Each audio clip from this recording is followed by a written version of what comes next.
मला वाटलं माझा जे खरा भक्त आहे ते मंदिराच्या पाठीमागे का बरं आहे, म्हणून नामदेव महाराज कीर्तन भजन ऐकण्यासाठी नागण्यादार द्वार त्यांच्याकडे फिरवलं. एक मराठीमध्ये अभंग आहे, तुम्ही ऐकला असाल, फिरविले देवळा जगामध्ये ख्याती, नामदेव वाहती दूध प्याला. हे नामदेव महाराजांचे जे भक्ती नाही ते पूर्ण मंदिर फिरलेलं आहे. हे पूर्वद्वार पश्चिम दिशेला झालेलं आहे. काही लोकांना विश्वास येत नाही, भाविकांना एवढं दगडाचं मंदिर आहे, हेमंतपंथी आहे, कसं फिरवशीन कसं नाहीये, तसं काही याला निशाणी दिलेली आहे. याची पहिली निशाणी आहे जी महादेवाचा नंदीबेल असतो शंकराचा, कधी मंदिराच्या पूर्व दिशेला असतो. बरोबर.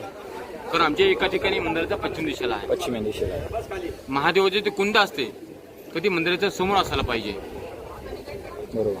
कारण आमच्या एका ठिकाणी मंदिराच्या पाठीमागे आहे. याची तिसरी निशाणी अशी आहे, याला मंदिराला बाहेरून बघितलेला पाया नाही कुठल्या प्रकारचा. मंदिराला फाउंडेशन नाहीये, पाया नाहीये, बिगर पायाचं मंदिर आहे.